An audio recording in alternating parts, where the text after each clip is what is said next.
उजाले उनकी यादों की।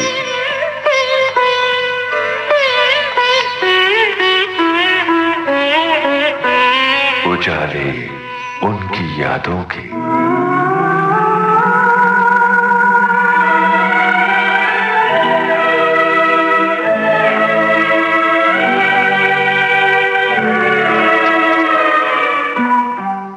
आवाज ऐसी कड़क कि रूह सिहर जाए। सिर्फ अल्फाज ही सख्त हैं या ख्यालात में भी वजन है? एक्टिंग की दुनिया के चमकते सूरज हैं वो। नारायण सालोखे हॉस्पिटल में मर गया। डाइंग डिक्लेरेशन में उसने तुम्हारा नाम लिया है। तुमने उसे जलाकर मारने की साजिश की है। मैं तुम्हें गिरफ्तार कर रहा हूँ। कल आना, देखेंगे। मैं तुम्हें पुलिस स्टेशन ले जाने को आया हूँ, कल नहीं, आज। थिएटर से लेकर बड़े पर्दे और छोटे पर्दे तक फैला है उनका अभिनय संसार। सृष्टि से पहले सत नहीं था, असत भी। अमीरों के सारे गांव जब्त कर लिए जाएं, जो सरकार की तरफ से उन्हें इनाम या वक्फ में दिए गए हैं। दूसरी बात यह है कि मैं चाहता हूं आप जासूसों का एक मजबूत जाल फैलाएं। कहां क्या हो रहा है इसके बारे में मुझे पूरी जानकारी मिलनी चाहिए। उनकी कॉमेडी तो बस देखते ही बनती है।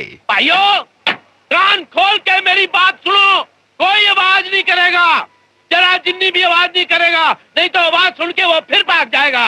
समझ गए ना? हाँ। और जब वो अपने रंग में हो तो कहने ही क्या। मेरी काली खोपड़ी शमशान के तांत्रिक को बेचूं तो 2000 रुपए मिलेंगे। कुछ तो वसूली होगी। तू चोर है, लुच्चा है। भगवान करे आज से तेरी गाय दूध के बदले पानी दे और उस पानी में तू डूब मरे। हाथी पर चढ़ते ही राजा बन गया तू भिखारी। चल रे मेरे मंगलिया। हमरा कर्जा उतारने के लिए पैसा नहीं है और हाथी चलाने के लिए कंडक्टर रखा है। उजाले उनकी यादों के इस कार्यक्रम में अपनी यादों के उजालों के साथ हाजिर हैं जाने माने अभिनेता ओम पुरी। इनसे बातचीत की है आपके इस दोस्त यूनुस खान ने। उजाले उनकी यादों की।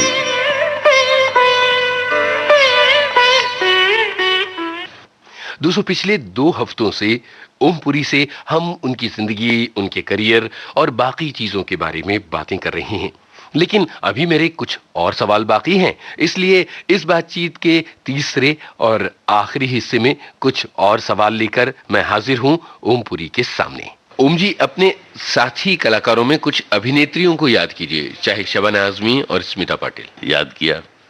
अब बताइए क्या याद आया। दोनों ही बहुत ही प्रतिभाशाली एक्ट्रेसेस हैं, स्मिता जी भी और शबाना जी भी। स्मिता ज्यादा इंस्टिंक्टिव थी, ट्रेंड एक्ट्रेस नहीं थी वो जी, लेकिन प्रतिभाशाली थी, मेहनती थी, जागरूक थी और दोनों काफी मिलती जुलती हैं, लेकिन शबाना जी ज्यादा स्किलफुल हैं।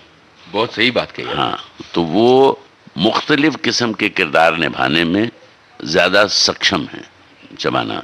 लेकिन शबाना जी के उसमें कभी कभी हो सकता है क्राफ्ट दिखे, लेकिन स्मिता के उसमें क्राफ्ट नहीं दिखता था क्योंकि वो इंस्टिंक्टिव थी, काफी सहज नजर आती। हाँ, जैसे भूमिका उन्होंने बहुत ही अच्छा रोल निभाया था। और मैंने जितनी भी उनके साथ फिल्में की, मिर्च मसाला थी, अर्धसत्य थी, देवशिशु एक फिल्म थी जो बंगाली डायरेक्टर ने बनाई थी, तो बहुत ही काबिल और बहुत प्रतिभाशाली एक्ट्रेस थी। कोई खास याद इन दोनों अभिनेत्रियों से जुड़ी हुई? मैंने आक्रोश में हमारा एक बहुत ही खूबसूरत लव सीन था, बहुत पैशनेट सीन था। उसके दौरान हम लोग ऑब्वियसली आप जो है वो प्रिटेंड करते हैं लव सीन्स, लेकिन ऐसी टेक्निक से करते हैं कि वो लगे असली है।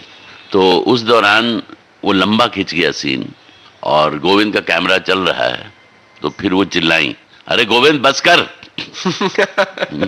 और दूसरे मैंने एक सीन में उनको थप्पड़ मारना, तो टेक के पहले मैं धीरे धीरे मार रहा था, टेक के पहले गोविंद हनानी में कोने में ले गए, मेरे कान में बोले अभी टेक कर रहा हूँ, जरा थप्पड़ कस के मारना। तो मैंने मार दिया, मतलब इतना कस के भी नहीं, लेकिन वो थप्पड़ जो है उनके कान पे लगा।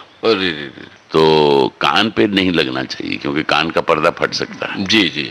तो वो बेचारी इतनी बौखला गई उसके बाद कि वो जाके सो गई अपने ग्रीन रूम में। और बाकी लोग बाहर खड़े हैं कि भाई वो तो अब सो गई, कौन जगाए उनको। तो हम बाहर टहल रहे थे, भैया हमसे गलती हुई है, माफ़ी मांगे, उठे। तो फिर वो थोड़ी देर बाद फिर गोविंद ने उनको नॉक किया और उठाया। तो मैंने कहा आई एम सॉरी। बोले नहीं कोई बात नहीं है, आपने जानबूझ के थोड़ी मारा। जी जी जी। स्मिता पाटिल के नाम एक गाना सुना जाए उनकी किसी फिल्म का। उनकी फिल्म का, लेकिन उनका गाया हुआ नहीं है, तो फिर मंथन का सुन सकते हैं। मंथन का पहला गाना मारो गाम काटा पर। जी सुनते ही गाना, प्रीति सागर की आवाज। जी।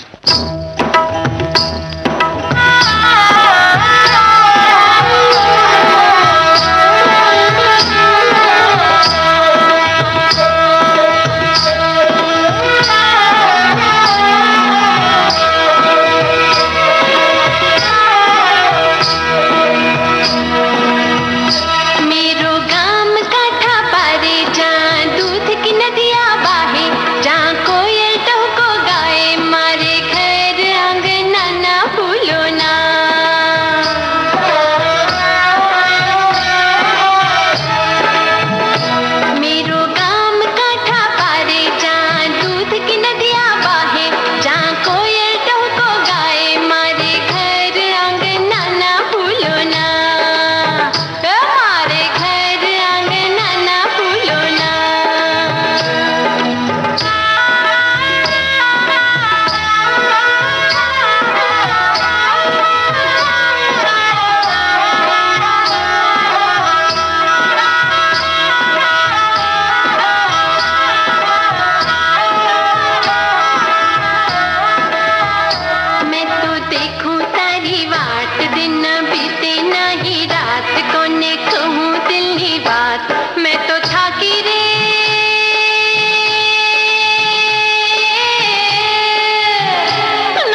गोविंद निहलानी की बात की जाए, उनके साथ अर्धसत्य जैसी महत्वपूर्ण फिल्म तो है ही, तमस जैसा सीरियल भी है। एक निर्देशक के तौर पर आप जैसे समर्थ अभिनेता से बहुत अच्छा काम उन्होंने करवाया है, उनके बारे में बताइए। बहुत पैशनेट फिल्म मेकर हैं जी। आप देख लीजिए उनकी सभी फिल्में, आक्रोश, अर्धसत्य, आघात उस पे थी, अपने ट्रेड यूनियंस पे जी, द्रोह काल टेररिज्म पे थी, फिर तमस जो कि मेगा सीरियल था और वो लोग अभी भी उसको याद करते हैं और उसकी टीआरपी बहुत हाई थी उसकी, और बहुत ही महत्वपूर्ण काम था वो। उन्होंने देव बनाई जी, बच्चन साहब मुझे लेकर। पैशनेट फिल्म मेकर हैं, सेंस ऑफ ह्यूमर कम है, उन्होंने कोई भी ह्यूमरस फिल्म नहीं बनाई और ना उनकी फिल्मों में ह्यूमर होता था। जी जी जी ना, बहुत इंटेंस फिल्म मेकर। लेकिन मैं बहुत ऋणी हूं उनका जी, क्योंकि मेरा जितना अच्छा काम हुआ है उसमें उनका बहुत बड़ा योगदान है, और फिर श्याम बेनेगल साहब का भी। ये एक डायरेक्टर और एक्टर का रिश्ता है या कहीं दोस्ती जैसा कुछ होता है? इसमें दोनों मिश्रण है। वो मुझे बहुत चाहते थे एज एन एक्टर और मुझ पे बहुत भरोसा था उनको कि ये जो है ही विल डिलीवर, तो इसीलिए बार बार उन्होंने मुझे मेन किरदार में ही लिया। कभी मुझे छोटा रोल नहीं दिया उन्होंने। देव में उन्होंने आपको अमिताभ बच्चन के सामने खड़ा किया और मैं खड़ा रहा जी। काफी सारे लोगों ने कहा कि वो जो अर्धसत्य वाली जो भूमिका है कहीं ना कहीं उसका कुछ एक्सटेंशन जैसा हो रहा है। नहीं, अर्धसत्य वाला एक्सटेंशन तो खैर नहीं था जी, लेकिन बहुत ज्यादा वेल एच्ड कैरेक्टर नहीं था वो। मुझे मेरी रिजर्वेशन है उस रोल को लेकर। थोड़ा इंटेंसिटी के हिसाब से हो सकता है लोगों को लगा हो, खासकर जब वो पोस्ट बच्चन साहब को जब वो मरवा देता है तो उसके बाद का जो सीन है वो शायद अर्धसत्य की याद दिला सकता है जी, व्हेन ही इज ड्रंक। और बच्चन साहब के साथ कैसा अनुभव रहा? उन्होंने कुछ अर्धसत्य की कुछ याद, कोई बात कही आपसे? नहीं, अर्धसत्य की वो काफी रिजर्व हैं वैसे, लेकिन जब आप बात करते हो उनसे तो वो बात में शामिल होते हैं। तो मैं उनका बहुत ही प्रशंसक हूँ, बहुत प्रतिभाशाली अभिनेता हैं और बहुत लंबे अरसे से वो अपनी गद्दी पे विराजमान हैं। 4 शतक हो गए हैं उनको फिल्म इंडस्ट्री में, और अभी भी वो उनमें इतनी एनर्जी और इतना संयम, इतना अनुशासन देखकर सराहना ही कर सकते हैं, और बड़ा रश्क भी होता है उनसे कई बार, यू नो। ओम जी, बातें अमिताभ बच्चन की हो रही थी तो एक गाना सुन लिया जाए। आनंद का ही सुनते हैं। जी बिल्कुल। हालांकि फिल्माया राजेश खन्ना पे गया है जी, लेकिन बच्चन साहब भी थे उस फिल्म में और मुझे बड़ी अच्छी लगी थी उनकी भूमिका भी और फिल्म भी। जिंदगी कैसी है पहेली सुनते।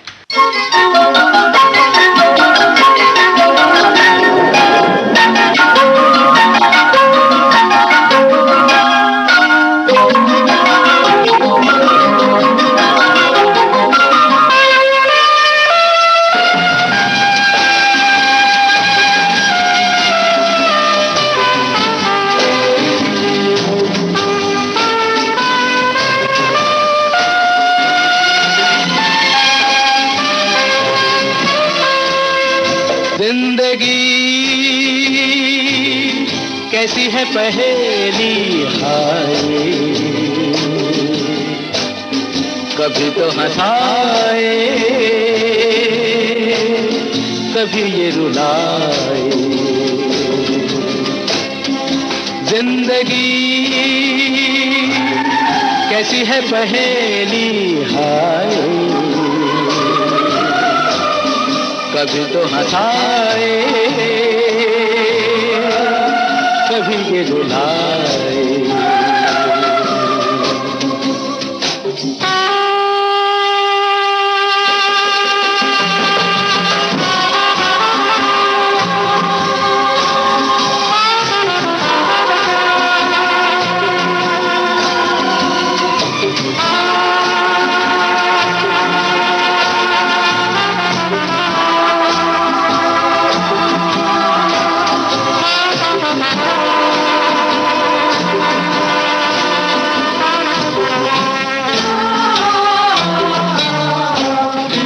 भी देखो मन नहीं जागे,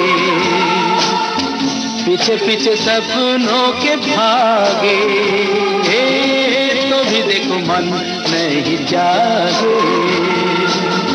पीछे पीछे सपनों के भागे, एक दिन सपनों का राही चला जाए सपनों से आगे कहाँ। जिंदगी कैसी है पहेली हाय, कभी तो हंसाए कभी ये रुलाए।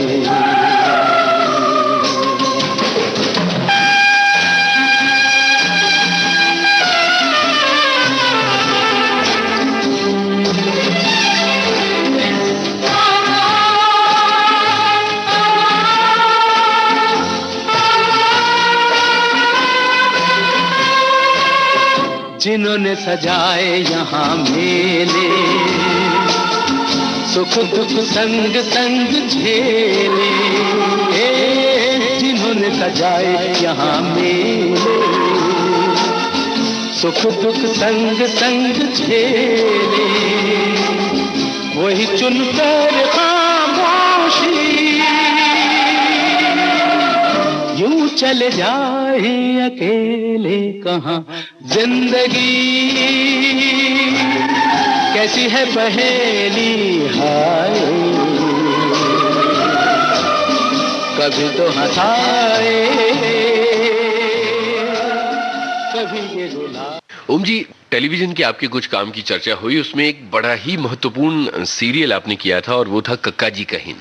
अरे वाह, इसके बारे में हमें बताइए। कक्का जी का हिंद बहुत ही मजेदार सीरियल था और बहुत पॉपुलर था। जब पर्दे पर उसमें आपको देखते हैं तो ये साफ नजर आता है कि आप खुद को बहुत जबरदस्त एंजॉय कर रहे हैं उस सीरियल में। हाँ बिल्कुल, मैंने बहुत उसको एंजॉय किया। और शुरू में जब मुझे वो भाषा बोलनी पड़ी, अपनी यूपी की जो भाषा है, मैंने अपने जो पहले मेरे सेक्रेटरी थे दुबे जी, तो उनकी मदद ली। वो कानपुर से थे। पहले एपिसोड में उन्होंने मेरी मदद की। उसके बाद फिर मैंने खुद ही पिकअप कर लिया और मैं ही, वो हिंदी में होता था, लेकिन मेरी बहन एक बुआ जी की लड़की इलाहाबाद में रहती थी, तो उनकी एक बड़ी अच्छी ऑब्जर्वेशन हुई। उन्होंने कहा भैया काम तो तुमने बहुत अच्छा किया है, लेकिन भाषा की कंसिस्टेंसी नहीं है। मतलब वो तो यूपी वाली थी, तो उनको ये पता था कि ये फलां प्रांत की भाषा है, ये फलां प्रांत की है, क्योंकि हमारे देश में तो भाषाएं हर 25 किलोमीटर पे बदल जाती हैं। जी जी, है ना। तो वो मुझे अच्छा लगा था कि भाई वो सही कहा उन्होंने कि आम आदमी को तो पता नहीं चलेगा जी, लेकिन क्योंकि वो उसी प्रदेश से थी तो उन्होंने बारीकी से पकड़ा मुझे। ये एक पॉलिटिकल सैटायर था कि यस मिनिस्टर उन्होंने देखा था इंग्लैंड का कि भाई इस तरह का हमारे देश में भी होना चाहिए। इस वजह से ही उसे परमिशन मिली थी कि भाई वैसा काम किया जाए। क्या आपको लगता है कि आज के जमाने में जबकि इतना सारा टीवी हो रहा है, वैसे काम की गुंजाइश नहीं बन रही जैसा पहले हो चुका है? भारत एक खोज या कक्का जी कहीं नहीं। मैंने जो भी काम टेलीविजन पे किया है वो बहुत अच्छा काम किया जी।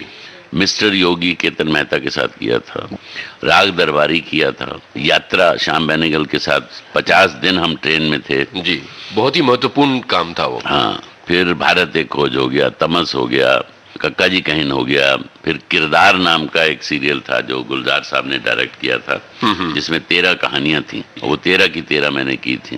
फिर एक रोमेश शर्मा एक सीरियल बनाते थे, बायोग्राफीज, मजरू सुल्तानपुरी, बिमल राय, ऋषिकेश मुखर्जी, तो बड़ा मजेदार था, बहुत अद्भुत काम था वो। फिर मैंने किया था जासूस विजय, जो कि BBC वर्ल्ड ट्रस्ट वाले प्रोड्यूस करते थे दूरदर्शन के साथ मिलकर, और ये एड्स अवेयरनेस के बारे में था। मैंने लगभग 3 साल तक उसका एज एंकर मैंने काम किया। क्या बात है। तो ये इतना काम मैंने टेलीविजन पे किया। जो ओम जी, क्या वजह हो सकती है कि इतनी पॉसिबिलिटीज वाला एक मीडियम जिसमें अच्छा काम नहीं हो रहा? आप जैसे बहुत समर्थ एक्टर्स टेलीविजन के लिए राजी हैं, लेकिन सॉलिड चीजें नहीं आ रही। ये फिल्म में भी ऐसा ही हो रहा है जी जी, और टेलीविजन पे भी ऐसा ही हो रहा है। क्या वजह हो सकती है इसकी, आपको क्या लगता है? सिर्फ मकसद पॉपुलैरिटी ही है जी। भैया कोई भी चीज करो तो उसमें कॉमर्स आ जाती है कि भैया ज्यादा से ज्यादा धन कमाया जाए। फिल्मों में भी वही है एटीट्यूड और टेलीविजन पे भी वही है। साहित्य से कुछ लेना देना है नहीं।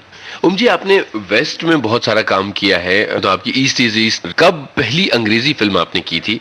इंग्लिश फिल्मों की कुछ बात की जाए।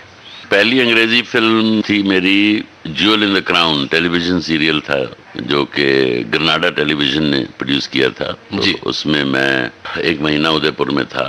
काम मेरा पहले 3 एपिसोड में ही था।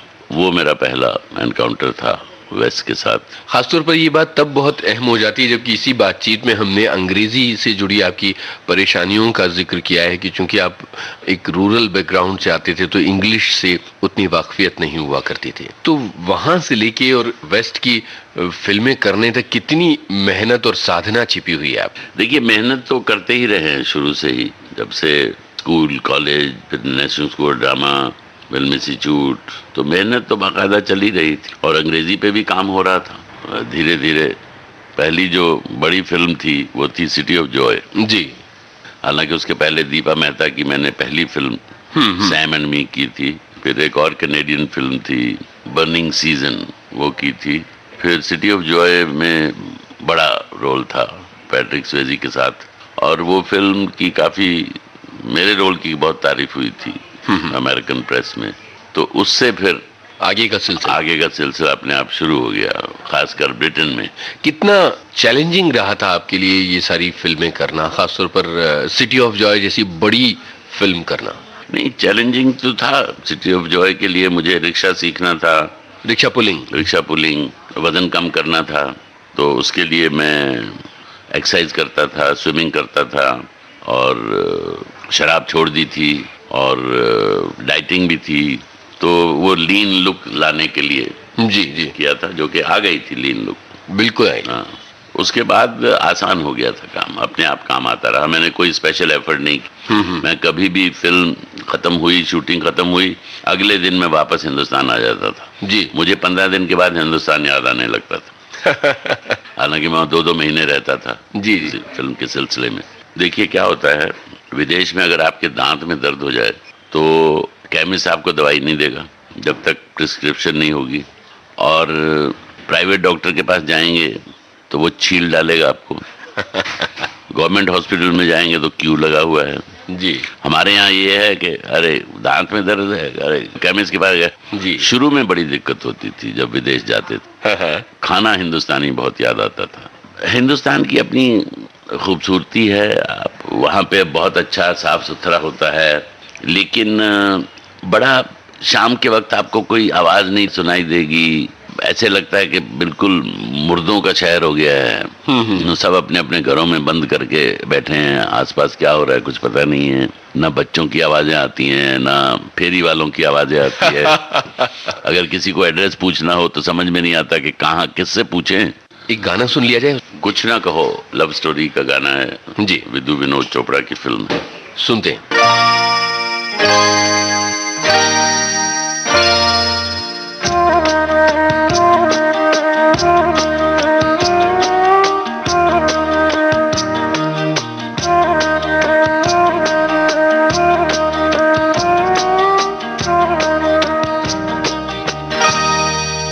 कुछ ना कहो, कुछ भी ना कहो, कुछ ना कहो, कुछ भी ना कहो। क्या कहना है, क्या सुनना है, मुझको पता है, तुमको पता है। समय का ये पल थम सा गया है और इस पल में कोई नहीं है,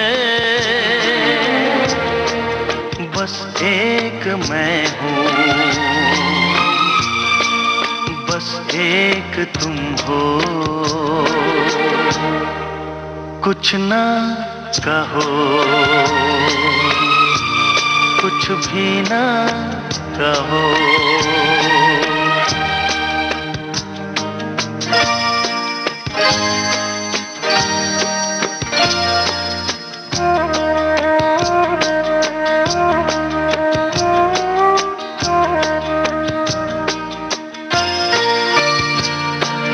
कितने गहरे हल्के शाम के रंग हैं छलके, पर्वत से यूं उतरे बादल जैसे आंचल ढलके। कितने गहरे हल्के शाम के रंग हैं छलके, पर्वत से यूं उतरे बादल जैसे आंचल ढलके। और इस पल में कोई नहीं है, बस एक मैं हूँ, बस एक तुम हो। कुछ ना कहो, कुछ भी ना कहो।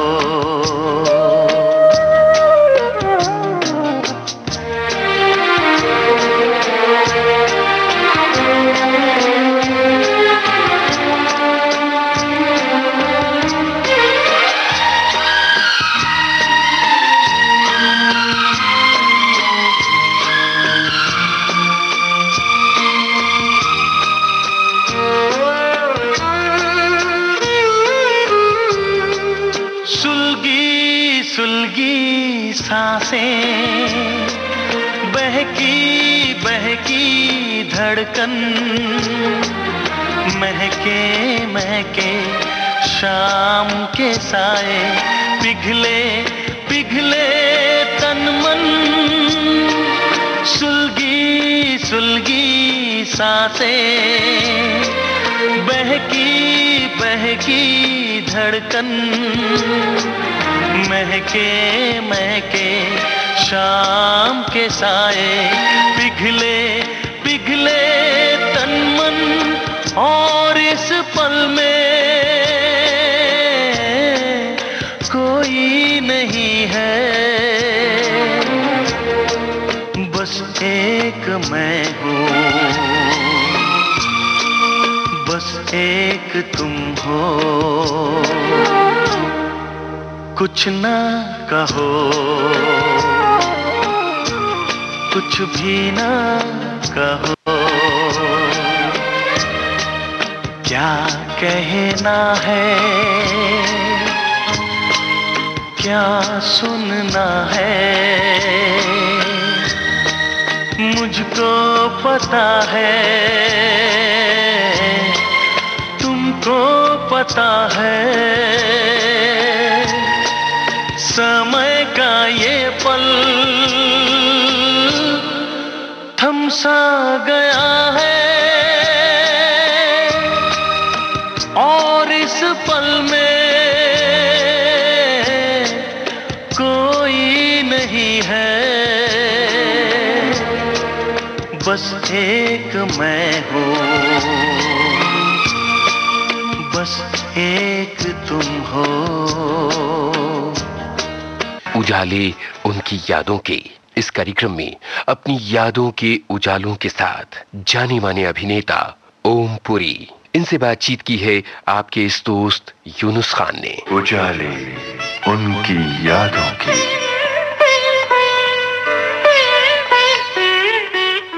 ईस्ट इज ईस्ट और वेस्ट इज वेस्ट दोनों फिल्मों के बारे में बताइए।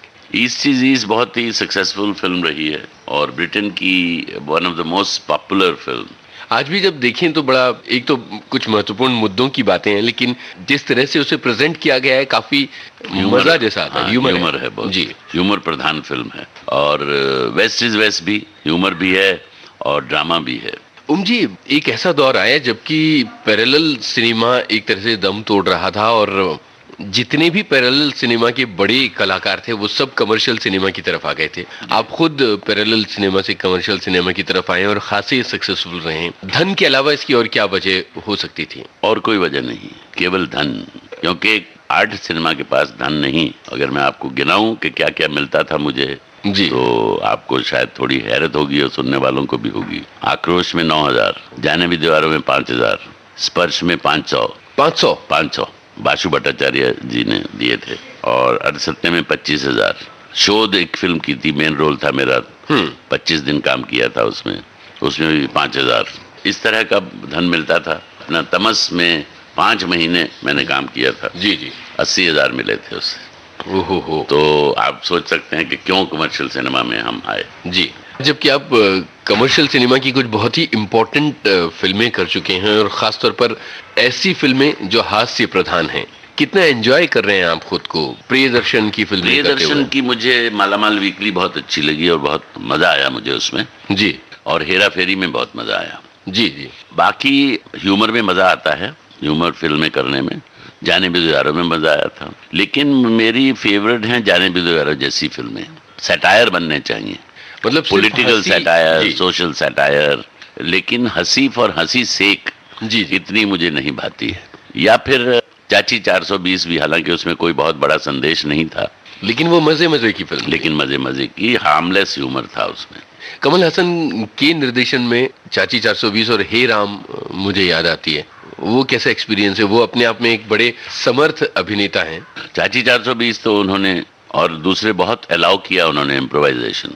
एक सीन तो बल्कि मैंने ही लिखा था उसमें। कौन सा वाला? उसमें एक सीन है जब अमरीश पुरी बीमार हो जाते हैं, उनको हॉस्पिटल में ले जाते हैं, और मैं उनका सेक्रेटरी हूँ। ऐसे ही लंच ब्रेक हुआ था, मैंने कहा इतना एंथुजियास्टिक है ये सेक्रेटरी, फर्ज करो वो फोन उठाता है, वो घर पे फोन करता है कि भैया ऐसा करो, सेठ जी का तो भरोसा नहीं है कुछ, सेठ जी की तबीयत बहुत खराब है, हम लोग अपनी तरफ से पूरी तैयारी रखें। एक तो उनका सफेद कुर्ता पजामा प्रेस वेस करवा के अच्छे से रख दो, और कुछ फूल, खूब सारे ढेर सारे फूल मंगा के रखो, और बर्फ। तो वो पूछते बर्फ किस लिए? बोले अरे उनका भाई नेपाल में रहता है, देर से आएगा, पता चले पूरे मोहल्ले में बदबू फैल गई। और ये बहुत ही संजीदगी से सीरियसली बोल रहा है। तो हंसने लगे ये सारिका जी और कमल हसन। बोले ओम इसको लिख डालो, तुम इसको सीन को शूट करेगी। क्या बात है। और किया उन्होंने। कभी आपने लिखने के बारे में नहीं सोचा, बाकायदा अपने बारे में लिखने का या फिल्में लिखने का? नहीं, ये प्रतिभा है वो मुझ में नहीं है। बिल्कुल नहीं? बिल्कुल नहीं। मतलब कभी सोचते ही नहीं आप? ना। कभी डायरेक्शन के बारे में सोचा हो कि इतना सारा अनुभव हो गया, आप कैमरे के पीछे? कभी कभी ऐसे खुजली होती है, लेकिन फिर मैं उस खुजली को दबा देता हूँ। अच्छा। कि भैया देखो, तुम एक्टर्स को शायद डायरेक्ट कर सकते हो जी, लेकिन कैमरामैन को कैसे डायरेक्ट करोगे? तुम्हें तो कुछ पता नहीं है तकनीक के बारे में। आपके अजीज दोस्त नसीर साहब तो डायरेक्टर बन चुके हैं। ओम जी, नसीर और आप में एक फर्क वो ये कि नसीर अब थिएटर किए जा रहे हैं। बड़ी दुखती रग पे आपने हाथ रख दिया है। ऐसा है कि वो एनएसडी में मैं उनसे आगे था, डिसिप्लिन में और मेहनत में। ये बहुत सुस्त थे और मैं बहुत मेहनती था। अब उल्टा हो गया है। लेकिन दोनों माध्यम में मुझे फिल्म ज़्यादा भाती है क्योंकि ये ज़्यादा लोगों तक पहुंचती है। अब अगर तमस या सत्य जैसी कोई आप नाटक उठाएं तो कितने सालों में आप लोगों तक पहुंचेंगे, जबकि फिल्म में आप करोड़ों लोगों तक एक ही रात में पहुंच सकते हैं। जैसे तमस था सीरियल, करोड़ों लोग देख रहे हैं रात को। तो इसलिए मुझे थिएटर आपकी पर्सनल ग्रोथ के लिए अच्छा है कि भाई आप अपनी प्रतिभा को मांझें जी, तो उसके लिए बहुत अच्छा है। लेकिन मेरा ज़्यादा प्रिय सिनेमा है। जब किसी रोल के लिए आप खुद को तैयार करते हैं तो उसका क्या तरीका है? क्योंकि हर मॉडर्न लाइफ की अपनी प्रॉब्लम्स हैं और तमाम चीज़ें हैं, लेकिन एक एक्टर को परफॉर्म करना पड़ता है। किसी भी चैलेंजिंग रोल के लिए ओम पुरी खुद को कैसे तैयार करते हैं? ऐसा है कि आप स्क्रिप्ट जो आपको मिलती है उससे आप अपनी गीता और बाइबल समझें। उसको सिर्फ एक बार नहीं, उसको बार बार पढ़ें और उन शब्दों के, उन लाइनों के, उन वाक्यों के पीछे क्या छुपा है उसे ढूंढें, उसे सरफेस पे लाएं। और जो भी किरदार आप निभा रहे हैं, फर्ज करो वो 50 साल का है और 1 साल की उसकी कहानी है, तो 50 साल तक उसने क्या किया है जो कि किताब में, स्क्रिप्ट में नहीं है। क्या बात, उसको आप ढूंढें। वाह वाह। उसको पिरोएं कि क्या इमेजिन करें कि क्या उसका बचपन रहा होगा, क्या उसकी जवानी रही होगी, किन किन चीज़ों से वो प्रभावित हुआ, क्या उसकी अच्छाइयाँ रहीं, क्या उसकी बुराइयां रहीं, मतलब एक पूरा उसकी जिंदगी का खाका आप बना लें, एक पूरा स्केल तैयार करें और फिर उसको आप अपने जहन में स्टोर कर दो जी, और फिर आप जो स्क्रिप्ट में लिखा है वो निभाओ, तो वो इनडायरेक्टली वो फिल्टर होगा आपकी परफॉर्मेंस में। तो हुई मानसिक तौर पे तैयारी। फिर एक है फिजिकल तैयारी जिसमें क्राफ्ट आता है कि भाई हर सत्ते में मुझे मोटरसाइकिल नहीं चलाना आता था तो मैंने मोटरसाइकिल सीखा, सिटी ऑफ जॉय में मुझे रिक्शा नहीं चलानी आती थी तो मैंने रिक्शा सीखी, सुसमन में मुझे बुनना नहीं आता था तो मैंने बुनना सीखा, और इतना सीखा कि 40 मीटर कपड़ा बुन डाला मैंने। बाप रे। एक महीने में जी 40 मीटर कपड़ा मैंने बुना और फिर सबको बांटा, गोविंद को, श्याम को, शमा जैदी को, सफदर हाशमी को, अलकाजी साहब को, शबाना को। क्या बात है। शबाना को तो दुपट्टा मैंने भेंट किया था जो मैंने बुना था। क्या बोली हूँ? अरे बहुत खुश हुई।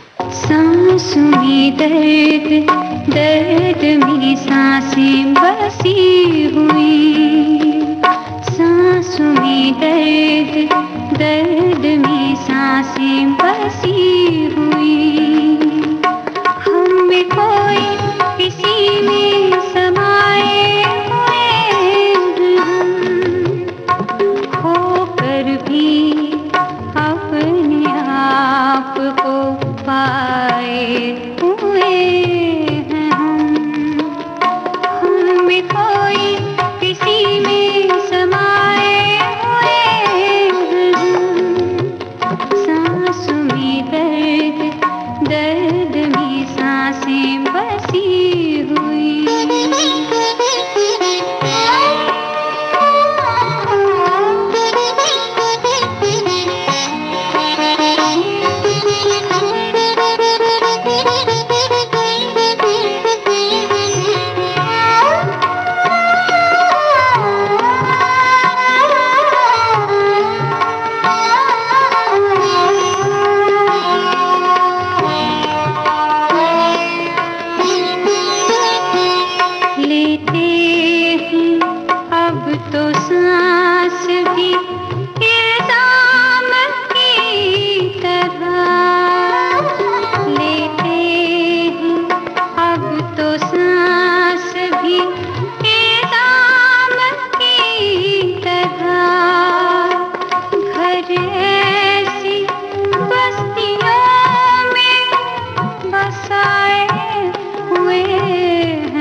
ओम जी, आप और नसीर ये दो हिंदी सिनेमा के एक्टर्स हैं जिन्होंने एक एवरेज लुक वाले हिंदुस्तानी नौजवान के मन में ये कॉन्फिडेंस पैदा किया है कि वो भी मुंबई जाकर अपना एक करियर बना सकते हैं।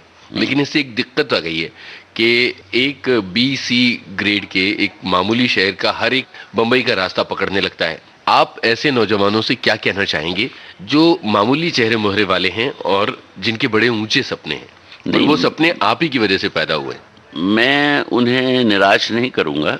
सिर्फ मैं ये कहना चाहूंगा कि ओमपुरी नसीरुद्दीन शाह ने पहले अपनी पढ़ाई खत्म की जी, जो फॉर्मल एजुकेशन है। उसके बाद 3 साल तक नेशनल स्कूल ऑफ ड्रामा में प्रशिक्षण लिया। उसके बाद 2 साल तक फिल्म इंस्टीट्यूट में प्रशिक्षण लिया। तब हम बम्बई आए हैं। तो अगर आप शीशे में अपनी शक्ल देख के या ये सोच के कि ओमपुरी और नसीरुद्दीन शाह बस उठ के एक दिन बॉम्बे चले गए थे और एक्टर बन गए, तो वो उनकी गलतफहमी होगी।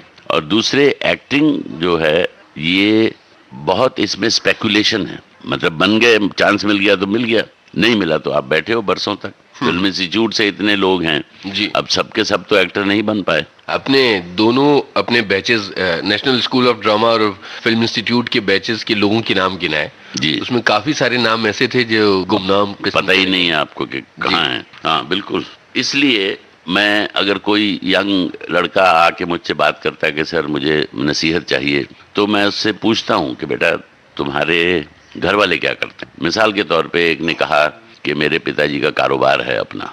मैंने कहा ठीक है, आपको एक्टिंग का शौक है तो आप फला जगह पे प्रशिक्षण लीजिए और उसके बाद आप ट्राई कीजिए, लेकिन आप अपने पिताजी का जो कारोबार है उसमें भी मन लगाए रखें, क्योंकि अगर इधर आपका सितारा नहीं चमका तो आपके पास कुछ ना कुछ वापस लौटने के लिए होना चाहिए। बहुत सही बात है ना। एक्टिंग के लिए मेरी यही नसीहत होगी।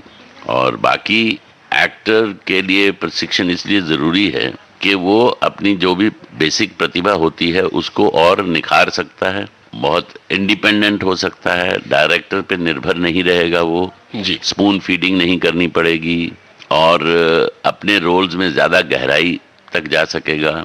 क्योंकि बहुत सारे एक्टर्स हैं जो कहीं स्कूल, मतलब किसी ड्रामा स्कूल या फिल्म स्कूल में नहीं गए, फिर भी अच्छे एक्टर हैं जी, ये बात सही है। लेकिन अगर आप वर्सेटाइल एक्टर बनना चाहते हो, अलग अलग किस्म की भूमिकाएं निभाना चाहते हो, लोगों को के ताज्जुब हो कि भाई अरे यार इसमें अब बिल्कुल अलग लगते हैं, उसमें बिल्कुल अलग हैं, उसके लिए प्रशिक्षण बहुत जरूरी है। जी, एक फिल्म आई थी आस्था जिसमें आपने रेखा जी के साथ काम किया था जी, वो कैसा अनुभव था? बहुत अच्छा अनुभव था और फिल्म में नजर भी आता है। तो मुस्कुरा क्यों रहे हैं आप? नहीं, ऐसी कोई बात नहीं है। जी, बहुत अच्छा लगा। मैं उनकी बहुत इज्जत करता हूँ और मैं उनका भी बहुत प्रशंसक हूँ। उन्होंने जब वो आई थी, बिल्कुल उन्होंने जो अपने को तराशा है जी, मेहनत के बल पे, और कैसे उन्होंने अपनी प्रतिभा को चमकाया है, ये बेमिसाल है। 1-2 आर्ट फिल्में भी उन्होंने की जी, कलयुग की, फिर ये की थी उमराव जान की थी जी, बहुत अच्छा काम किया उन्होंने। तो बहुत ही बेहतरीन एक्ट्रेस है। उमराव जान का एक गाना सुना जाए? दिल चीज क्या है? हाँ, यही है वो गाना। उस पे तो मैं एक्टिंग भी करता हूँ उस पे। अच्छा, हाँ, अब वो श्रोताओं को दिखाई नहीं देगी। वो इतना पसंद है आपको ये गाना? नहीं, मस्ती में करता हूँ मैं। अच्छा, हाँ, हमारी एक मित्र हैं, अच्छा गाती हैं वो जी, तो एक दिन ऐसे मस्ती में मैंने कहा आप गाइए इसको, तो गाने लगी, तो ऐसे मस्ती में जी।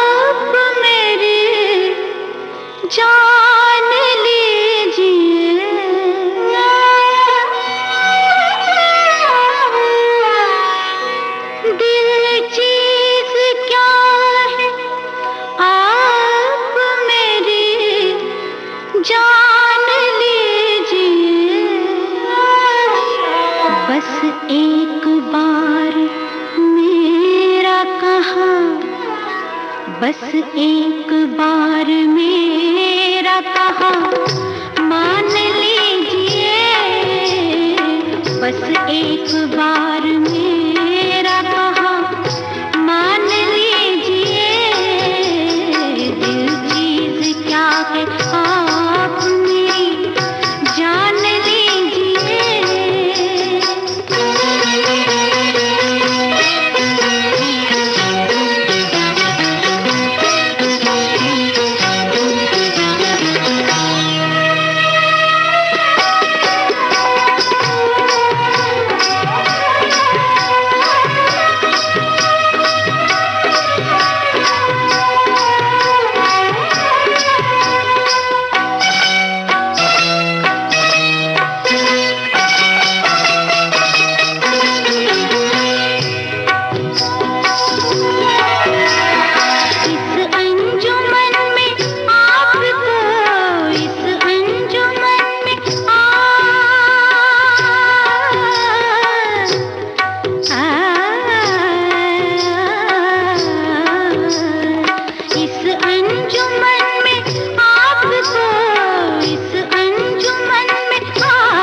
दीवारों दर को गौर से, दीवारों दर को गौर से पहचान लीजिए, दीवारों दर को गौर से पहचान लीजिए, दिल चीज क्या है आप मेरी जान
कॉमेडी फिल्में करना कितना चुनौतीपूर्ण है, क्योंकि आप पहले बहुत सीरियस किस्म के एक्टर रह चुके हैं। चुनौतीपूर्ण कॉमेडी करना थोड़ा मुश्किल भी होता है। मुश्किल इसलिए होता है कि आप घर से गए, मैं तू हो गई, घर पे होती है, मनमुटाव हो गया, झगड़ा हो गया, तो आपके जहन में वो है खरोच है, वो लेके आप स्टूडियो जाते हो और वहाँ बिल्कुल ही मुख्तलिफ काम आपको करना पड़ता है। आपको हंसना है और कॉमेडी भी आप बहुत इंटेंस करते हैं। हाँ, मतलब कॉमेडी को कॉमेडी मान के नहीं करते हैं, उसका जो किरदार है, उसका जो कैरेक्टर है, उसको आप पकड़ के रखें, कैरेक्टर के बाहर ना जाएं। ये हमको नेशनल स्कूल ड्रामा में ही समझा दिया गया था जी, never go out of character. अगर ऑडियंस ने ताली बजाई है तो जोश में आके और मत उसको गाढ़ा कीजिए, आने वाले हिस्से को। सही नहीं तो ये होता है ना, जोश में आ गए तो थोड़ा कुछ और इम्प्रोवाइज कर दिया तो don't go out of character. बहुत। और दूसरे कुछ कॉमेडीज ऐसी होती हैं जैसे चार्ली चैपलिन या बस्टर कीटन, जो कि बहुत कठिन, कि वो हंसाते भी हैं और ट्रेजिक भी हो जाते हैं, और ट्रेजिक होते हैं, और वो नहीं हंसते, वो तो अपना सीरियसली अपना काम कर रहे हैं। Situational comedies. हाँ, देखने वाले को हंसी आती है। आपके लिए कितना मुश्किल होता है ये सब? देखिए, मुश्किल तो फ्रैंकली नहीं होता है। वजह उसकी ये है कि एक तो 35 साल का तजुर्बा है पीछे जी, 40 साल का बल्कि, यू नो जी। तो एक्टिंग तो शुरू कर दी थी 15 साल की उम्र से, लेकिन चलो हम 20 साल से मानते हैं कि भाई 20 साल की उम्र में एक सही नेशनल स्कूल ड्रामा पहुंच गए थे और सीरियस काम करने लगे ये वो। तो 40 साल हो गए, तो इसलिए मुश्किल नहीं है ये। इट्स लाइक कोई भी सर्जन हो जो इतनी सर्जरीज कर चुका है 20-25 साल तक, उसको आप पूछें कि साहब मुश्किल नहीं पड़ता। हालांकि होता है, बॉडी अलग हो सकती है, केस अलग हो सकता है, थोड़ा बहुत इधर उधर हो सकता है, लेकिन बेसिकली तो वही है। क्या बात।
चलते चलते श्रोताओं से अपने मन की कौन सी बात कहना चाहेंगे, वो श्रोता जो बरसों बरस से आपसे प्यार करते रहे?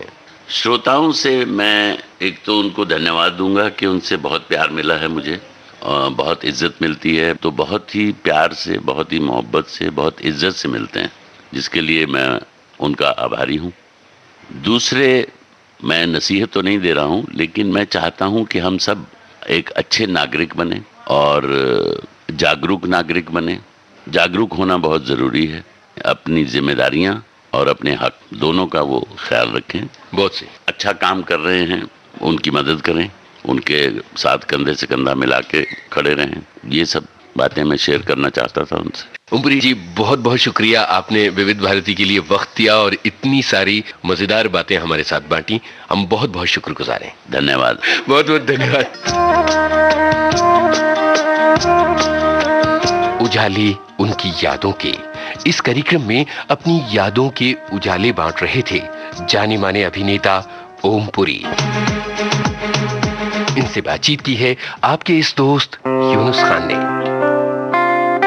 रिकॉर्डिंग इंजीनियर विनायक तडवलकर और सुनील भुजबल, संयोजिका शकुंतला पंडित, प्रस्तुतकर्ता कल्पना शेट्टी।